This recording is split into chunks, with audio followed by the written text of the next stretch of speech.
Hello, real estate world. Welcome to the Nova Show, Real Estate Records. This is Nuria Rivera, owner of Novation Title. I wanted to create the space for you guys to be able to share success stories, but not only success stories. I also wanted you guys to be able to share raw stories. Everything that you have learned from the failures, the lessons, the wins. This is a space for our community to come together so that we can help each other rise to the next level. This is the space to be vulnerable, and this is the space for us to all be able to support each other in this real estate world. Please enjoy this episode. Hello and welcome to the Nova Show, Real Estate Records. My name is Tristan Hammett and I'm your host for today's episode. And today we're thrilled to feature Utah realtor Steve Barton. With over 25 years of experience, a master's in real estate development, and a background in resort development, Steve's expertise is unmatched. He secured the #1 spot in individual sales statewide multiple times, boasting $519 million in career transactions. Tune in for an invaluable insight from this Rainmaker Award winner, Steve Barton. Hello. Welcome. Thank you. Yes, thank you so much for joining me today. This is Steve's actually second time recording with us. We had some technical issues the first time, so I appreciate you being so patient and coming in again. And now it's with a new host, so nice to meet you. You too. So tell us a little bit about yourself. I'm from Salt Lake City. Okay. And lived in Tennessee and lived in Texas. Mostly grew up in Salt Lake area. Okay. Yeah. When did you come back to Utah? So we moved back from Texas when I was ninth grade. So been here mostly ever since, and I spent a couple years in Tennessee. So. That's awesome. Yeah. All right, and tell us about your journey into real estate. I know you have a master's in real estate development, and you have background in resort development. So I've actually never heard of this with any other realtors that I've met. So let's talk about all this. How'd you get into all this? When I was in Tennessee, I kind of identified I wanted to be in real estate. But then but when I got back and went to BYU, I took a kind of a sidetrack and got into securities and finances. So I kind of learned that side of things. But then I realized after that I wanted to get more into the development side of things. I met an amazing guy named Stan Castleton who was, he did resort development. He lived in California, did amazing projects. Okay. One of them was that they own the Hilton Anaheim right there across the street from Disneyland. Oh, wow. So for a while there, I used to live in Utah, but then fly out to California because it was so expensive to buy in California that it was cheap. It was less expensive to just live here and fly out there, work there, and then fly back. And so I would do that all the time and work on resort development. Okay. Yeah. What does that all entail? Is that like the plans from like ground up? Yeah, I mean it's a long sales cycle, long process. Okay. Yeah, you have a lot of deals that come before your desk before you finally find the right one. In this case, we were working on we ended up doing the St. Rita's up in Deer Valley, a beautiful 5-star resort hotel. Yes. We actually had one of our wow items is we actually had the first funicular in North America. I don't even know what is a funicular? Funicular is an on-the-ground tram. So if you go up to Deer Valley, Okay. you'll see that you start at the lower end of the lodge area. Yes. And then you can take a funicular up to the upper end of where the St. Regis is. I didn't know that's what it's called. Yes. That's awesome. They're all over like Europe, but Yeah. we had the first one in North America, I believe. I believe that's the case. Okay. That is so cool. Okay, so St. Regis is a very nice resort. Yes, yeah. They've got some really great restaurants. One of the things that we did also was at the time it was really difficult to bring alcohol outside of your restaurant area. Oh. And so we worked with the state to actually create kind of a resort zoning to allow guests to bring their wine and their alcohol out onto the snow beach, Okay. which is another one of our wow items. Okay. And which was a really cool concept. Allowed them to do that, and we ended up getting a lot of buyers, a lot of purchasers. That one had 27 residences at 67 condo hotels. Wow. And we had a lot of our purchasers were actually from back east. Oh. They knew they could get on the flight that morning and be on the slopes that afternoon. The snow is much better here. Yes, that's right. I heard it's pretty icy on the Best snow on earth. Yeah. That's very true. Yeah. Yes, yeah. Okay, so cool. So are you still doing resort development? No. No. No. Okay. So in 2000, I mean, everybody knows what happened around 2008, 2009, 2007, right? The whole development and real estate world just crashed. I mean, it was a train wreck. Yes. And I could see the writing on the wall. Everybody that we worked with could see the writing on the wall. We knew that the very first thing to go was five-star resort development. Okay. And the last thing to come back was five-star resort development. So we knew that was coming. And I thought, what am I going to do with my life? And that's when I decided to go back to school at the University of Utah, get my master's degree in real estate development and finance, and just kind of use that time to further my education. But when I graduated, there was still no work. There was no work anywhere. It was the hardest time of my life. I literally went over 2 years with no consistent income at all. Wow. It was very, very difficult. And bills. Yeah. I mean, it was very hard. And looking back on that now, I'm grateful for that time, even though at the time it was very hard. I'm grateful for that because that kind of refined me as a person and helped me understand that I needed to focus more on sales than development. Okay. And that's when I made the switch to sales, which is I love development still, and I still do some development still right now, not resort development, but other development. But the main focus now is sales, and I'm grateful for that because that's who I am more as a person. I love to help people individually and work with them individually, help them realize their dreams on individuals, house by house level. Okay. Love that. So let's talk about this because you do very well. You've been a top 500 agent multiple years. How are you making yourself different than the next agent that they keep wanting to come back and use you and wanting to send you referrals? Well, that's a great question. And one of the things I always tell, I have agents on my team, and one of the things I always tell them is tell your clients, tell your prospects, give your me in 30 seconds. What is my me in 30 seconds? People don't want to really listen to you about yourself for more than 30 seconds. So give me your you in 30 seconds and make sure that they're like, well, oh, hey, I want to work with that person because that's an amazing thing that they have in their 30 seconds about them. So for me, I tell them, hey, I've done over $519 million in real estate transactions in my career. I used to be on the development team, develop five-star resort hotels. Long time ago, I used to own a mortgage branch. I used to be a loan officer as you well. have that background. Yeah, so I have that background too. 2 of the last 4 years, a top agent in the state of Utah for individual sales. The things like that make them go, oh, I need to work with that person. Yeah. He knows what he's doing. Basically, I'm like the most overqualified agent you're going to run across, I think. Yeah. But I mean, and don't get me wrong, there's many wonderful, wonderful agents out there for people to work with.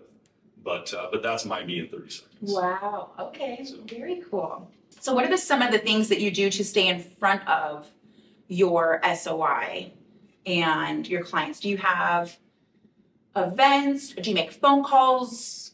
Or what are you doing to stay in front of your clients? That's a really good question. It's something that's always evolving too. Okay. For me, every agent is different. Mm-hmm. It's kind of like, when it comes what works for each individual agent, it's kind of like different coaches in football, right? Yes. You'll have, just as long as you're buying into the system that coach is doing, you can find success. And it's the same with agents. There's different ways to market and different ways to interact with your clients, different ways to continue to talk to your SOI.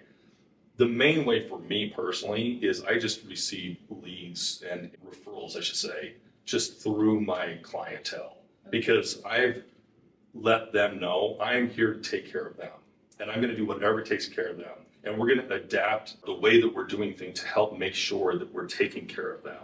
Okay. And they can feel that. And so that's the reason why those referrals come in.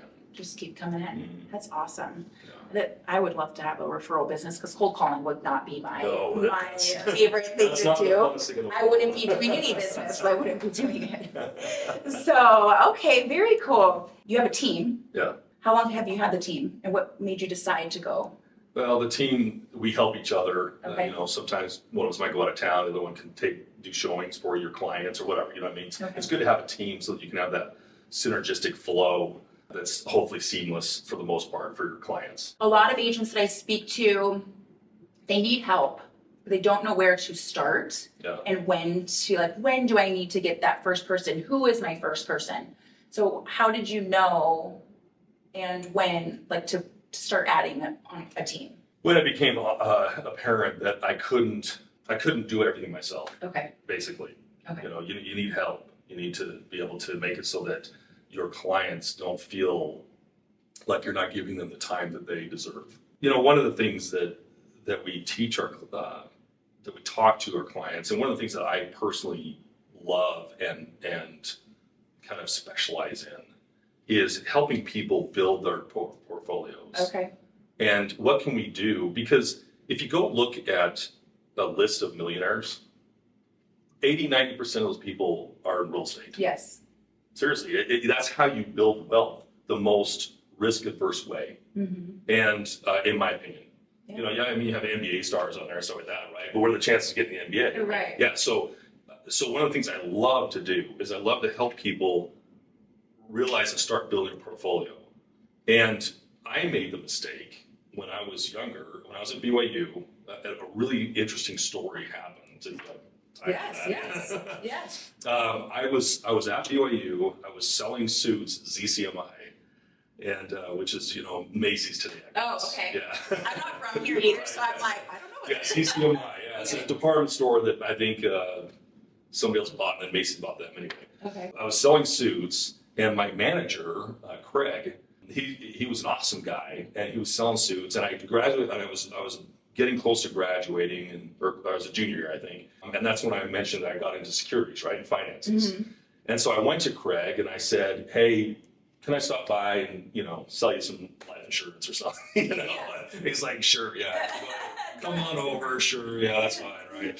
So yeah, and I always felt just a little bit of a heartfelt feeling for Craig, because Craig used to own his own suit stores, and now he no longer did. And he kind of I think he kind of lost them, or lost one of them, or something like that. Okay. So I always felt like, oh, Craig had to be here at ZCMI selling suits because it didn't work for him earlier on, Okay. you know, and so he kind of has to be here to probably make ends meet, you know what I mean? I always kind of felt like maybe that was the reason why he was there. Okay. He tells me, "Hey, yeah, come on over. I live in Mapleton." So I went over to his house, and I pull up, and it's this mansion house. And I'm like, and there's like land everywhere. And I'm like, wow, Craig, what's going on? Yeah. Tell me your What story. kind of suits are yours? Yeah, well, exactly. I thought you like lost the suit store. What's going on, you know? And he goes, "Oh, it's the funniest thing. It just kind of happened organically." And I'm like, "What happened organically?" And so we start talking about it. He goes, "Well, I was in college, or back then." He goes, "I saw that down the street there was this duplex for sale." And he goes, "I had just enough money to kind of buy it, so I bought it. And I'm kind of focusing on my career over here, that's just on the side." He goes, "But then I got enough money from the proceeds from that duplex to buy another duplex down the street. So I bought another duplex." And he goes, "And then that kind of pulled together, you know, and next thing you know, I had enough money to kind of buy another duplex. So I bought another duplex." And he goes, "No, this whole time I'm busy building my suit business and trying to get my suit business going. But in the meantime, on the side, I'm just buying these duplexes." Yeah. He goes, "And throughout my life, Steve," he goes, "I bought 22 of them." Wow. And he goes, "And they're all paid off. Wow. And they all just paid themselves off." Yeah. Yeah. And so no matter what I was doing over here in suits, this was paying itself off. Yeah. He goes, and it was a really weird organic thing for me, because I realized at this later on in my life, no matter what was going on with suits, no matter if it was crashing, or I was losing my store, or I was working for ZCMI or whatever, it didn't matter, because this created wealth and stability. Yes. And I was like, "I'm sold. Yeah. I'm sold." And so I immediately, right after that experience, I immediately went out, bought my first non-conforming duplex as a junior at BYU. Cool. My senior year, I bought another duplex. So I was trying to follow Craig's example. Okay. And then I made the biggest mistake of my life. You sold And this is exactly. Oh, you sold them. I knew it. Exactly. I sold them. But it's not just that I sold them, it's what I did with the money that was the mistake. Oh. So if I would have sold my duplexes and rolled that into more cash flowing opportunities, Okay. it wouldn't matter. That'd be great, right? But I didn't do that. Instead, I graduated from BYU and said, "Okay, I'm graduated, and let's go live the American dream. Let's go buy a house in A big Draper." mansion in Yeah, Mapleton, no, not a that's mansion. Well, Draper's I wish. just as high. Well, yeah, it was. So on the west side of Draper, we bought this house. It was a starter home. We used the proceeds from the two duplexes to put as a down payment. Massive mistake, because it took me years and years and years and years after that to gather enough money, to get enough funds to be able to put my 20 to 25% down to then buy another investment property. Whereas I already had that. Yeah. So I learned, and this is what I always talk to my clients about. And what can we do to help build your portfolio, especially right now in your life, no matter when you are in your life. Yeah. Younger, older, doesn't matter. And how do you feel like those conversations go right now? Like when you're talking to your clients right now and they're looking to invest and purchase and building their portfolio, what are your conversations looking like? I know like you have your story of your personal experience, but right now I feel like prices are a little higher and therefore mortgages are higher. So if they want renters, the rent's going to be high. So what do the conversations look like? Are you going through cost analysis or ROI, return on investments? Yeah. So every single person that's interested in building their portfolio, this isn't everybody, right? I mean, you have people just want to buy and live there and first-time home buyers and all that stuff. Right. But anybody that's interested in potentially renting out their places, whether it be now or later, I always run a rental analysis. I always run when I used to do hotel resort development, I was responsible for literally like 30-sheet performance that I would present to billionaires. Oh, wow. And so what I did was I used that knowledge to bring it all condensed into one sheet that was real simple and real easy to read, and just talked about what the ROI was, what our cap rate is, and what that means. And so I share that with my clients and then run the rental analysis to see where we are on that. Okay. As far as the market goes, I've been preaching this for years. So when I was back in 2010, when I was getting my graduate degree, there was a guy named Dr. Arthur Nelson, who is a national demographic specialist. And he was at Virginia Tech. And the whole reason why he came to the University of Utah is because his analysis showed that between 2010 and to about 2030, we would be the fastest growing megapolitan area in the United States. Wow. He showed that 20-year we would be undersupplied. And so he came here to say, okay, how can we make things more dense? How can we prepare for this? And that guy has been dead on. He's been absolutely right. So back to your question, now we have 6 or 7 years left in that cycle.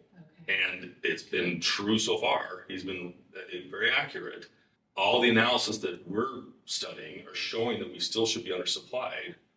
So what does that mean going forward? Well, if the rates come back down, which they're expected to a little bit over this next year, that's kind of the analysis is saying, right, especially during the election cycle. If they come down this next year, incrementally down, and other people are still sitting on the mortgages because they have these such low interest rates and they're not willing to sell, what does that mean? Right, we don't have enough supply. That's right. It means that there's going to be more of some level of frenzy later on. Yeah. So what does that mean for now? What that means for now is if you're a buyer, buy now because the prices are down, the rates are slightly higher. Buy now, refinance later. Yeah, because you're locked into it. You're paying 20, 30, 60 grand over asking price because there's no houses available to buy and you need a house now. You're locked into that price. Right. So instead of the rate, so, oh man. Yeah, the thing that's hard for some clients right now is that they're looking at the monthly cost. And I get that. I get it. You want to make sure that it's affordable to you, right, on a monthly basis. But as long as it is, my recommendation is buy with the pricing down a little bit right now, even though the cost might be a little bit more on a monthly basis, and then refinance. And then don't get in the frenzy later on. We may or may not have, but if the rates go down, I think we will have. Yeah. So. Okay. So those are the conversations that you're having right now. Do you feel like people are wanting to still invest in real estate right now? Oh yeah. I get calls every day. Okay. Yeah. Awesome. All right. I like it. Okay. And then I wanted to ask you, what are some of the things that you feel like have contributed to your growth and success over the years? If you have like 2 or 3 things. I really like the fact that I have the background in finance and also mortgages. I think that's so helpful. That really helpful because part of the whole transaction puzzle is the financing, right? Yeah. So having that, can you kind of qualify people over the phone by asking them a few questions before they Well, I mean, before you send them to a lender? I've got a really awesome lender that's just amazing. She used to own a nationwide lending company. I looked for a great lender that would work with me on the way I wanted to work in real estate for years. Okay. And Stephanie is just amazing. She's I can't say enough about her. And so what I usually do is just kind of look at the puzzle with what my knowledge is, but then send them off to Stephanie Yeah. because she's the expert Okay. in that area. You know, my undergraduate degree at BYU was recreation management with an emphasis in hospitality administration, so hence hotels, right? Yeah. And my internship, my senior year, was with the Utah Jazz Oh, cool. in '96. Okay. And do you know what happened in '96 in the Utah Jazz? Definitely don't. Yeah, they went to the finals and took on Michael Jordan. Oh, Yeah, okay. so that was the year one of the years they went to the finals. Okay. Amazing internship, incredible, and it taught me a lot. Okay. It taught me a lot about business. Worked with amazing people like Dave Allred, and just it was learned what pro athletes are like. Okay. One of those. This is kind of funny with what happened with our podcast. Okay. One of those experiences was I was responsible for interviewing all the opposing players that came to the Delta Center, and then I would transcribe those for the media to use. Okay. And one of those players was Clyde Drexler. Okay. And it was Clyde Drexler's final year. And so we're interviewing him, and we went through this whole big process, and the camera guy's sitting there, and we're interviewing him, and he's asking him all these questions, and I'm just there, taking it all in. Right? Yeah. And then all of a sudden the camera guy gets this real red look on his face, and he looks at his camera, and he taps the guy on the shoulder, he whispers in his ear, and the interviewer goes, "Clyde, I'm so sorry, but we weren't recording that whole time." As I look to make sure we're recording. Right, I'm we're like, recording. Right. And Clyde was the coolest guy. He goes, "You know what? Totally understandable. It happens. No big deal. Get it going. Let's do it again." Oh, so nice. Yeah. Just like you. Anyway, I just thought it was so cool. That is so cool. Yeah. Oh my gosh, that's awesome. That was fun to interview Jordan, and I interviewed Kobe Bryant's rookie year, and I interviewed him one-on-one for 15 minutes, just me and him. So Yeah, cool experience. that is a very cool experience. Yeah, so, Okay. anyway. And then I also heard, I don't know if you can say the name, but didn't you sell a house to a jazz player? Sold his house, helped him buy a house? I think kinda remember I a think you're brief- thinking a University of Utah player who's now in the NFL. Oh, okay. I just remember. I'm like, yes, it was. Okay. Yes. Because Courtney knew who it was. Yeah. Yeah. Yeah. And Okay. he's awesome. Yeah. Yeah. That's Just awesome. incredible. Yeah. Okay. Yeah. I won't say who he is, but he was in the Super Bowl last year. Oh, cool. So you might be able to figure it out. And is that just from being? How did you meet them? Just from being in the industry and? Yeah. I just through marketing got a call and a referral, and next thing you know we're working with them, and So cool. amazing family, Aw. just amazing individuals. Yeah. So That makes it easier. great experience. Yeah, that's awesome. Yeah. Okay. And so let's talk about marketing. Do you have newsletters? Do you do mail outs, or do you host open houses? What are some of the other ways that you get business other than referrals? Or is it strictly now referrals? Yeah, so early on, I worked through a CRM and made tons and tons and tons and tons of calls. Oh, okay. And that's hard. And your conversion rate's really low. But that's what I had to do, right, to get going. I had no other, this is right after over 2 years of no income. Yeah. So I'm just like, whatever it takes, Grinding. let's go. Yeah. Yeah. And so I did that for a few years, and then it's interesting because as I took care of my clients and as they felt that from me, that no matter what it took for me to adapt whatever I needed to do, including commissions if I had to, whatever it took to help them win. When they felt that, I started to just get these referrals just organically, just happened. Okay. And next thing you know, I noticed that I wasn't using the CRM at all Wow. for quite a while. So I eventually just got rid of it because I'm not even using that anymore. So yeah, so now it's just referrals and Okay. working the SOI and doing some marketing pieces, occasionally a farming piece and stuff like that. Okay. Yeah. Like around your your listings and things like that? No, I don't usually do that. I know that might work for some agents, but for me, I just mainly farm around where I live, which is in Sandy.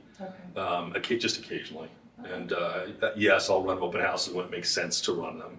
Sometimes in the market, it doesn't make sense to run them.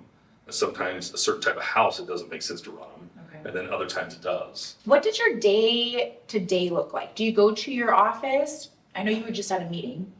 Do you go to your office, or do you go, do you have an office at home? What is? Well, that's another agent specific thing, right?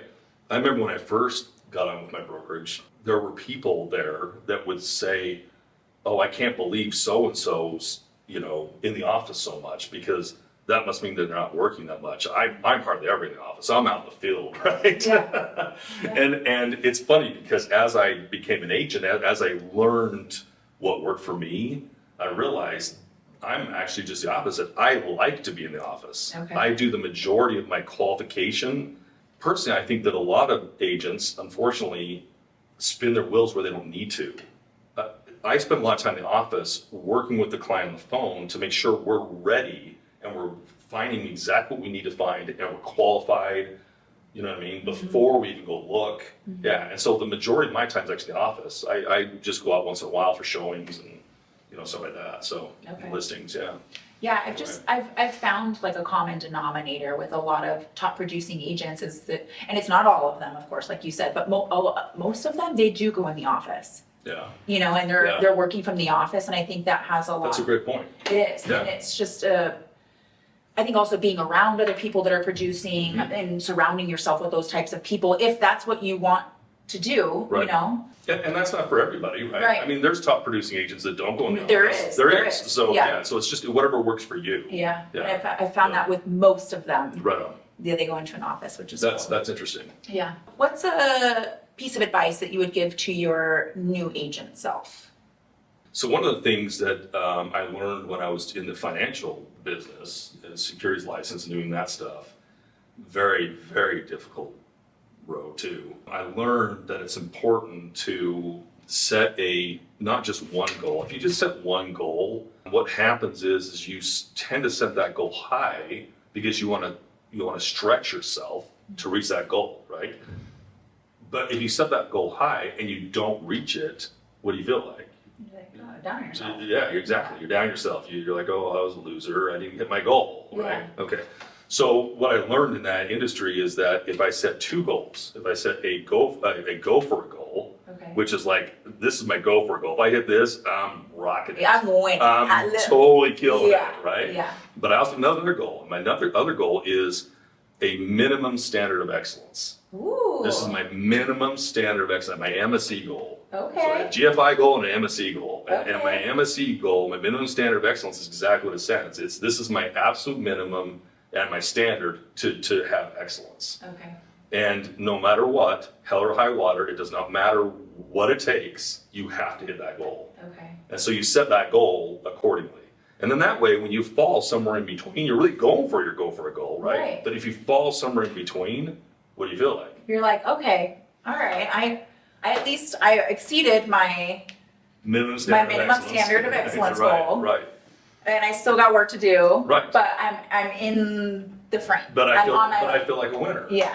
I don't feel like a loser. I feel like a winner. Yeah. Because I hit my minimum standard, and I got 3/4 the way to my goal for a goal, which was really stretching myself. Yeah. Yeah. Okay, So that's really cool. that's what I tell my agents. Hey, every single year, set your minimum standard of excellence and your goal for a goal, and then plan out your year accordingly.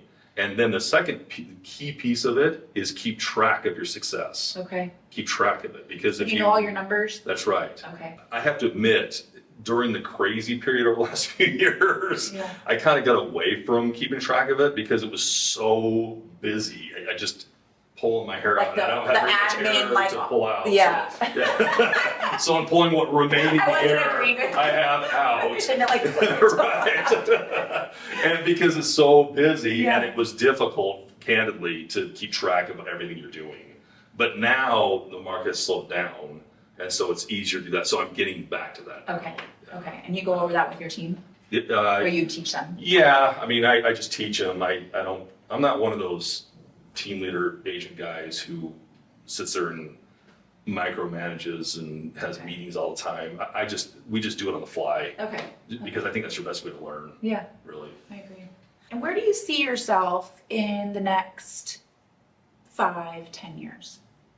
Oh, wow. Business, That's personal? that's a good question. I think that for not only for clients, but for agents, it's probably usually a good idea to buy real estate. Yeah. Right? Yeah. And I've done that over there's a method that I use, and I don't share this with everybody, and it's too long to share right now, but there's a method I use where you actually use your home equity line of credit as a virtual checking account that allows you to basically purchase on steroids. And it's really awesome. It's amazing. And if you don't want to purchase homes, by the way, you can use that same concept to pay off your home very quickly. Oh. Yeah, it's really cool. Wow. And so anyway, so I use that concept and I follow a lot of the methods that are taught in another podcast, which I won't name. Okay. But it's really awesome because it allows you to move forward with building a portfolio. Okay. And so I would encourage agents and clients alike, right, to build your portfolio. Go out there and buy real estate and make it happen. And as the market grows and as your rents increase, that will become better and better and better and better for you. Wow. Equity-wise too, right? Yeah. Yeah. Okay, now that we're all intrigued, we're going to have to go follow you and get a hold of you. I know your information, but where can people follow you so they can find out about this method that you use? You can always find me on my website, which is searchhousesinutah.com. Okay. I'm also on Instagram and other places like that. But the best method is really to go to my website, search houses. There's 2 H's there. Searchhousesinutah.com. Okay. And then you can get my email, my phone number. Reach me in any way you want. Text me, anything. Perfect. Yeah. Okay, that's awesome. Now I really want to see if you'll share with me after this. Is there anything else that you'd like to add? Oh, thanks for having me. It's really great to share these experiences, and that's really great of you guys to do this. And I think it's so get fun. the word out there. Yeah, Thank seriously. you. Yeah. Thank you for being on here again. And we're still recording, so we're good. All right, thank you so much. Yeah, you bet. Bye. We hope you enjoyed this episode. Please rate us, like us, and share this podcast with our real estate community. The Nova Show Real Estate Record, sharing raw stories of real estate, failures, lessons, wins, and successes. This is all from Novation Title, bringing a different experience into your world so that we can all uplift each other. Until next time.